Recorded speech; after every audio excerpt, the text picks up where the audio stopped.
खबर जिसने देश के आम लोगों की सेहत पर, अस्पतालों में सरकार की ओर से उन्हें दी जा रही दवाओं की क्वालिटी पर गंभीर सवाल खड़े कर दिए हैं। मध्य प्रदेश में जिस कफ सिरप को पीने से बच्चों की जान गई, आज उसकी जांच रिपोर्ट सामने आई। रिपोर्ट से साफ हुआ है ये कोल्ड्रिफ नाम की सिरप में बेहद खतरनाक चीज थी।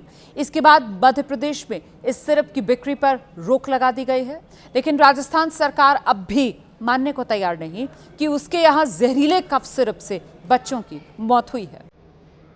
गुनहगार तो सभी हैं क्योंकि बच्चा मेरा गया है। मौतें जो हुई इस दवाई के कारण या ओवरडोसेज से नहीं हुआ। 4 हफ्तों में मध्य प्रदेश के छिंदवाड़ा में 9 बच्चों की जिंदगी छीन चुकी इस दवा ने शनिवार को 3 साल की बच्ची योगिता ठाकरे को भी मौत की नींद सुला दिया। हफ्ते भर पहले खांसी होने पर योगिता ने भी वही कोल्ड्रिफ सिरप पी थी जो छिंदवाड़ा के 9 बच्चों की मौत की वजह बनी।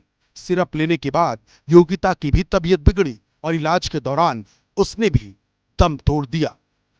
लेकिन अब अपने बच्चों को खोने वाले वो परिवार सवाल पूछ रहे हैं कि उनके बच्चों की मौत का जिम्मेदार कौन है। गुनहगार तो सभी हैं क्योंकि बच्चा मेरा गया है, तो सबको कड़ी से कड़ी सजा मिलनी चाहिए। कंपनी को बंद करना चाहिए सरकार को, क्योंकि मेरा बच्चा गया है। इस मामले में जवाबदेही तो बनती है, क्योंकि तमिलनाडु की प्रयोगशाला से आई रिपोर्ट ने अब ये बात साफ कर दी है कि मध्य प्रदेश में बच्चों को जो कोल्ड्रिफ सिरप की शीशियां बांटी गई उसमें दवा नहीं बल्कि जहर भरा था। रिपोर्ट में बताया गया कि कोल्ड्रिफ में डाईएथिलीन ग्लाइकॉन नाम का एक पदार्थ मिला जिसे जहरीला और सेहत के लिए बेहद खतरनाक बताया गया। कोल्ड्रिफ सिरप में इसकी मात्रा 48.6% तक पाई गई और दवाई में डाईएथिलीन ग्लाइकॉन की यही भारी मात्रा बच्चों की किडनी फेल्योर की वजह बताई जा रही है, क्योंकि सिरप पीने से मरने वाले बच्चों की जांच में उनकी किडनी के स्वैब सैंपल में डाईएथिलीन ग्लाइकॉन पाया गया है।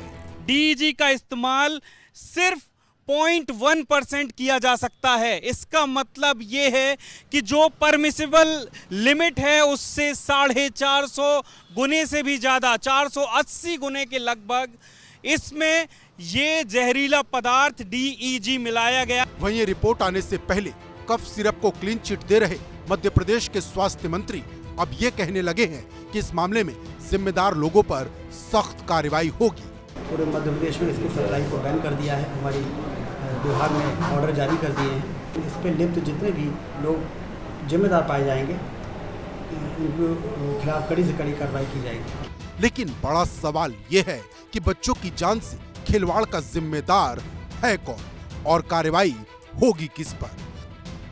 कोल्ड्रिफ बनाने वाली दवा कंपनी, उसे मरीजों को बांटने वाले डॉक्टर, राज्य का ड्रग कंट्रोल डिपार्टमेंट या खुद एमपी का स्वास्थ्य विभाग। क्योंकि कफ सिरप में जहरीले तत्व की रिपोर्ट आते ही तमिलनाडु सरकार ने फौरन दवा के उत्पादन से लेकर बिक्री तक पर रोक लगा दी, जबकि बच्चों की मौत के एक के बाद एक बढ़ते मामलों के बावजूद एमपी सरकार ने कोल्ड्रिफ कफ सिरप पर रोक नहीं लगाई और धड़ल्ले से सरकारी अस्पतालों से लोगों को ये जहरीली दवा बांटी जाती रही। हालांकि एमपी में अब कोल्ड्रिफ की बिक्री रोकने और पूरे प्रदेश से दवा के स्टॉक जब्त करके नष्ट करने के आदेश जारी कर दिए गए हैं। जैसे ही रिपोर्ट आई हमने इसको तुरंत सारे प्रदेश में बैन कर दिया है।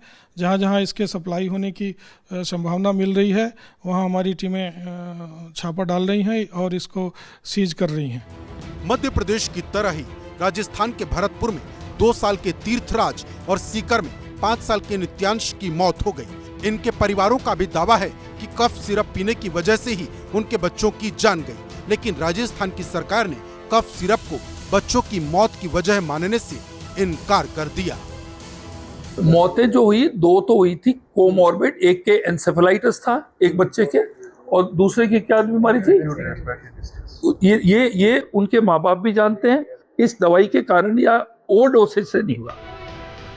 हालांकि 2 बच्चों की मौत के बाद राजस्थान सरकार ने कायसन फार्मा नाम की एक कंपनी की 19 दवाइयों पर रोक लगा दी है, जबकि केंद्रीय स्वास्थ्य मंत्रालय ने एडवाइजरी जारी की है कि 2 साल तक के बच्चों को कफ सिरप न दी जाए और बच्चों को बिना डॉक्टर की सलाह के लोग कोई भी दवा ना दे।